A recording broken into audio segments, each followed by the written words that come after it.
Hey friends, thought it was time to do a bit of an update on my waste oil setup here. So that's an old P-pump, that's my main rig, old P-pump 12L. And I run that one. That thing hasn't had diesel in probably 2 years. Any diesel, that is. And then I've got a few second gens and another couple 7.3s. There's a 7.3 in that one and another one. And even common rails, even the Duramaxes get some. I haven't gone higher than probably 50% on these. Haven't noticed anything yet. Typically it's less than that. I might do 10-20%. Saves you 10-20% in fuel already, basically. Common rails I've gone as high as let's say about an 05 or so. I've gone as high as 50%, and that seems to work just fine. Haven't really done much more than that, but this was all before I started fusing too. This would have all been 10 micron that I was running these, so take that for what it's worth. Now that I've fused it, I'd be even more willing to run it through these rigs. And I've got another video on my setup, kind of how I started there. This is just my mobile setup now.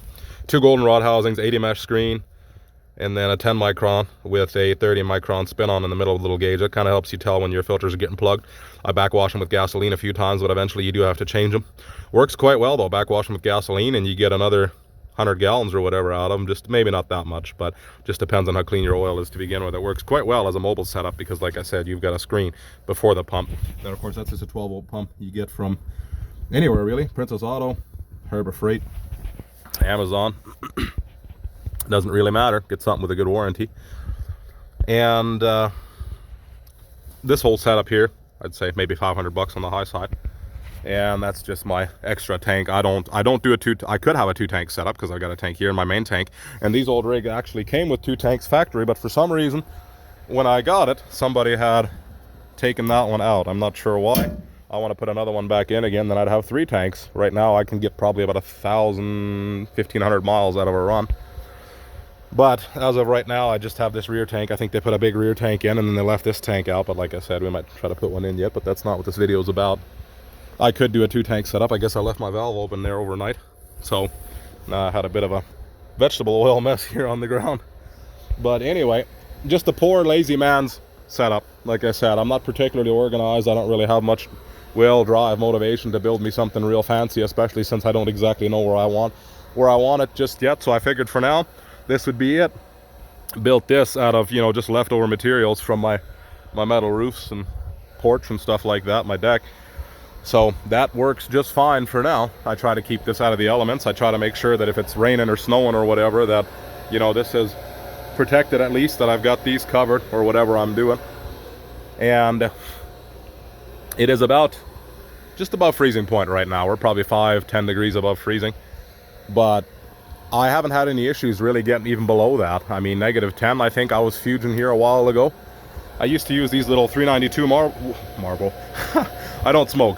My parents used to smoke. I used to use these little 392 Marlboros clones actually. These are just the knockoffs off of Amazon. And they don't, just for transferring, for moving, for feeding my centrifuge, because obviously I don't have a gravity fed setup, but they don't hold up. They don't last. So now I'm using this Mega Flint, which is I think a knockoff Mega Squared. It's a low pressure pump, but it moves it very well.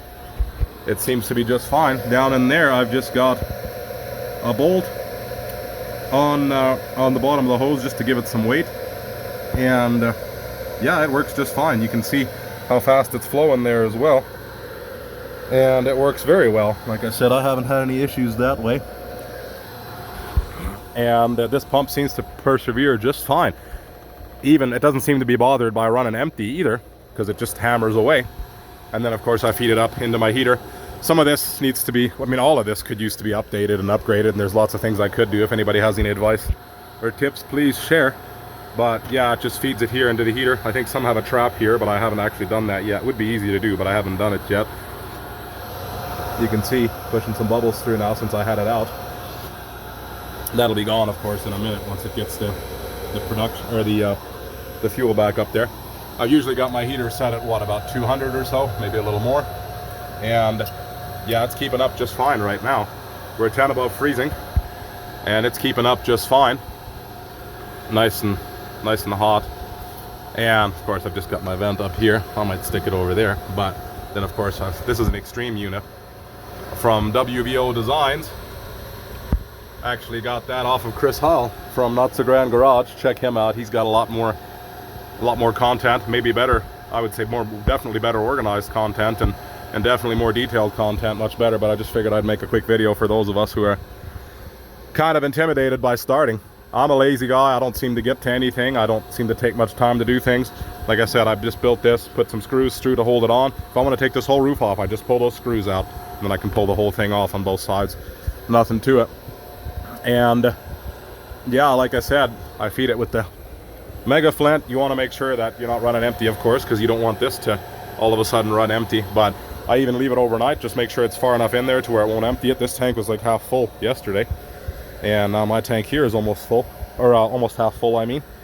And then I just fuge it into here, and then the plan, typically what I do is I fuge it from here into my main tank here, which I then of course put in my trucks. So then it's fuged twice. It's not actually, even with just my 10 micron setup, my pump there, after I put it in here, I wasn't getting much material out of it from the centrifuge, believe it or not. There was a very little bit, but not much. Whereas out of here, then I get quite a bit of material. But I mean, I've done probably 100 gallons overnight, and I just checked it earlier, and there's really not that much material in there either. This has been settling for, at least a few months now. So you want to settle it as long as possible. But yeah, here you have it. Lazy, poor man's waste oil, processing setup here. Not much to it. Even without the centrifuge, like I said, I was filtering it to 10 microns, and it works just fine. Just keep a couple extra fuel filters on hand, and yeah, like I said, I wasn't having much issues that way. My production rate is quite good. You don't want it to go fast. I wouldn't even mind if it was a little bit slower than that, to be honest, because the slower it goes, the cleaner it gets. But no, this is good. It's a pretty good production rate. You can just basically leave it and check on it from time to time. This, of course, is all 110, but you can check out the whole setup on Chris's channel, Not So Grand Garage. My channel, I guess you might not even see it here. Motorman on there. You'll see it on the group. Maybe every once in a while I share a video. And yeah, that's it. I think I've covered almost everything there. I use for this little pump and my transfer pumps and such. That pump over there, I just use an old battery I had kicking around with a trickle charger. That seems to work well. Of course, I've got my 110 here. I need to run some better wires and stuff. I'm probably going to put some lights in here today. But yeah, all in all, it's definitely a good setup. It works very well. And I say good setup for, as far as I'm concerned. Again, it's nothing fancy or out of the elements, but it does work for me. This seems to work just fine till about -10 or so, like I said. If I feel like I need more, I've got this heating element. I think that's a 2,000 watt off of Amazon. Just wired that up, sealed it well, and I drop that in the tanks. Want to be careful with plastic, of course, because you don't want to melt a hole in your tank. So if you're going to hang it in there, then hang it up nice and high and make sure it can't fall in. Of course, steel tanks, it doesn't matter. So if you want to do that, that's helpful as well. I find these pumps don't run very well if they have to push through a filter when it's cold. So it might not be the best idea there, but you can always transfer otherwise. I'm just letting it drip out because I just transferred some. But yeah, I think that sums up most of it. If you guys have any questions, feel free to ask. As far as gasoline goes, that tank's my gasoline tank there. I put in sometimes. This is what happens if you have your feed hose and your suction hose and your heating element too close together. Had it melted a little bit. But yeah, sometimes I'll put a little bit of gasoline in here, but not much. Of course, you got to keep in mind, if you're running that heating element, I'd be afraid of starting a fire too, because that will start a fire. If you heat it up and you drop it in there, if you were to let it heat up, or even you pulled it out for a bit and then drop it back in, it will light the oil. I've tried it. So be careful of that.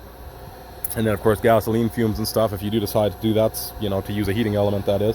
Gasoline, like I said, typically I only add it after I've got my my fuel in there. And this is pretty much straight vegetable oil now.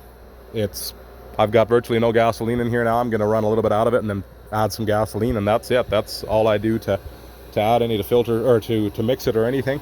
Just drive. And once this tank starts getting empty, I just open that valve down there. Used to have 2 tanks here too, but somebody took that out. I don't know if I mentioned that in this video already or not. This is like the 3rd take here now, trying to stay somewhat organized. But anyway, yeah, that kind of sums it up. If you guys have any questions, feel free to ask. Hopefully this video helps somebody. And yeah, if you have any advice, again, please share. Always willing to learn. Lots of improvements to be made here. But as always, may God bless you.